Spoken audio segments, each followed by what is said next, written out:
Apa itu rasio keuangan? Rasio keuangan adalah analisis yang digunakan untuk mengukur dan mengevaluasi kinerja keuangan suatu perusahaan. Rasio ini dihitung berdasarkan data yang terdapat dalam laporan keuangan seperti neraca, laporan laba rugi, dan laporan arus kas. Rasio keuangan memberikan informasi yang penting mengenai aspek-aspek tertentu dari keuangan perusahaan seperti profitabilitas, likuiditas, efisiensi, dan solvabilitas. Dalam dunia keuangan, rasio keuangan menjadi alat yang penting untuk mengevaluasi kinerja dan kesehatan keuangan perusahaan. Rasio keuangan ini dihitung berdasarkan data dan komponen yang terdapat dalam laporan keuangan perusahaan. Dengan menggunakan rasio keuangan, kita dapat menilai kinerja perusahaan secara internal, membandingkan kinerja perusahaan antara periode waktu tertentu, serta melakukan perbandingan dengan perusahaan lain di industri yang sama. Jenis-jenis rasio keuangan yang umum digunakan. Yang pertama, rasio profitabilitas. Rasio ini mengukur sejauh mana perusahaan mampu menghasilkan laba dari kegiatan operasionalnya. Berbagai contoh rasio profitabilitas meliputi rasio laba bersih terhadap penjualannya, rasio laba bersih terhadap aset, dan rasio laba bersih terhadap ekuitas. Yang kedua, rasio likuiditas. Ini mengukur kemampuan perusahaan untuk memenuhi kewajiban jangka pendeknya. Rasio likuiditas melibatkan perbandingan antara aset lancar dengan kewajiban lancar. Contoh rasio likuiditas adalah rasio lancar dan rasio cepat.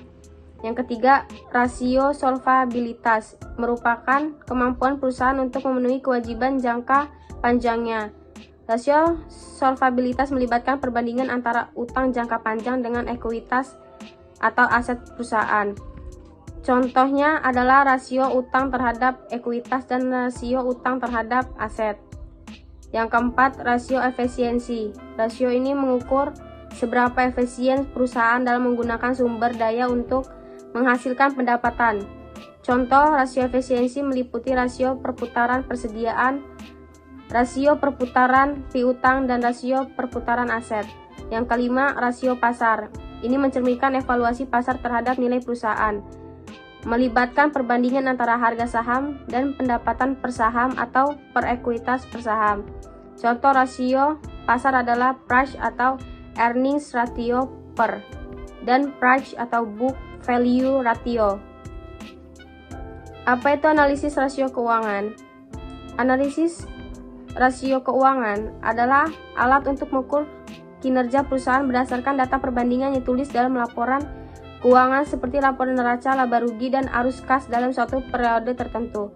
Hal ini biasanya dilakukan oleh akuntan pada akhir periode perusahaan dalam satu tahun. Hasil analisis kemudian dilaporkan kepada pihak manajemen sebagai pedoman informasi untuk menentukan keputusan atau kebijakan perusahaan di periode selanjutnya. Analisis keuangan juga berada dalam balance scorecard, yaitu adalah alat untuk mengukur kinerja perusahaan sebagai efektif strategi yang telah digunakan untuk mencapai keunggulan kompetitif. Kegiatan ini bukan hanya ditunjukkan kepada pihak manajemen, namun juga pihak lain seperti investor atau kreditor.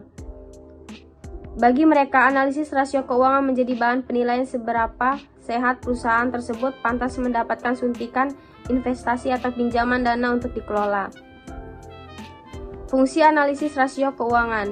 Selain menjadi alat ukur, setidaknya sebuah perusahaan analisis rasio keuangan memiliki manfaat, yaitu memiliki tren kinerja perusahaan dalam satu periode tertentu.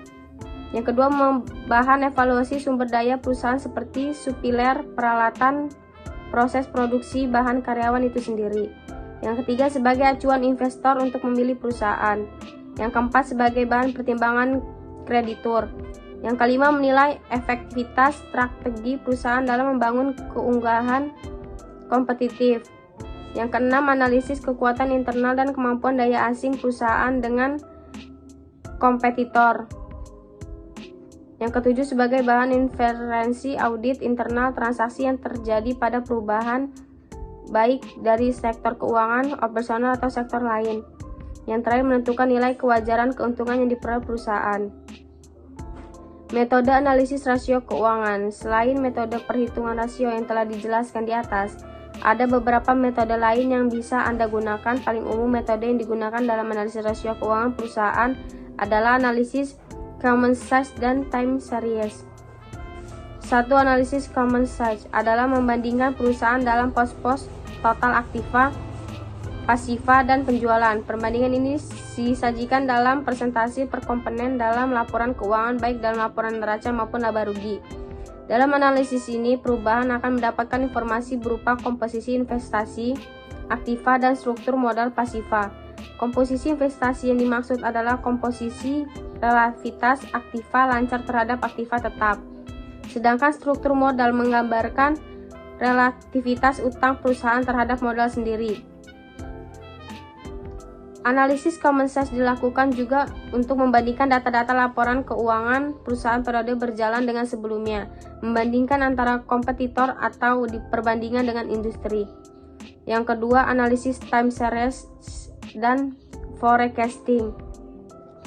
Analisis ini digunakan untuk membandingkan data keuangan pada periode tertentu, terutama sebagai bahan peramalan atau proyeksi kondisi keuangan di masa depan. Dalam analisis ini, ada beberapa poin yang harus diperhatikan di mana poin-poin tersebut mempengaruhi perubahan struktur keuangan, yaitu peraturan pemerintah, perubahan kompetisi, perubahan teknologi, dan juga akuisisi. Analisis ini juga bisa dilakukan 3 pendekatan, yaitu ekonomi, statika, dan visual. Biasanya analisis time series ini menggunakan indeks berupa angka-angka. Tren adalah pergerakan time series jangka panjang. Tren bisa dinyatakan dalam tren naik atau tren turun. Dalam data tren, Anda perlu melihat pola dalam jangka waktu yang cukup lama, yaitu sekitar 15 hingga 20 tahun, sehingga data siklus merupakan bagian dari anomali bisnis yang biasanya berlangsung 2 hingga 10 tahun.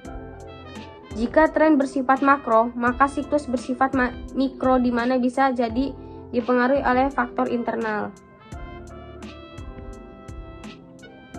Kelola keuangan perusahaan lebih mudah dengan aplikasi Mercari Journal. Jasa hingga manufaktur sangat mempengaruhi analisis rasio keuangan. Jika terjadi error dalam membuat laporan keuangan, sebaik apapun analisisnya maka hasilnya akan tetap error juga dan pada akhirnya bisa-bisanya mempengaruhi peramalan dan juga keputusan investor dan berinvestasi di bisnis Anda. Untuk menghindari hal itu, otomatis laporan keuangan diperlukan oleh para pembisnis.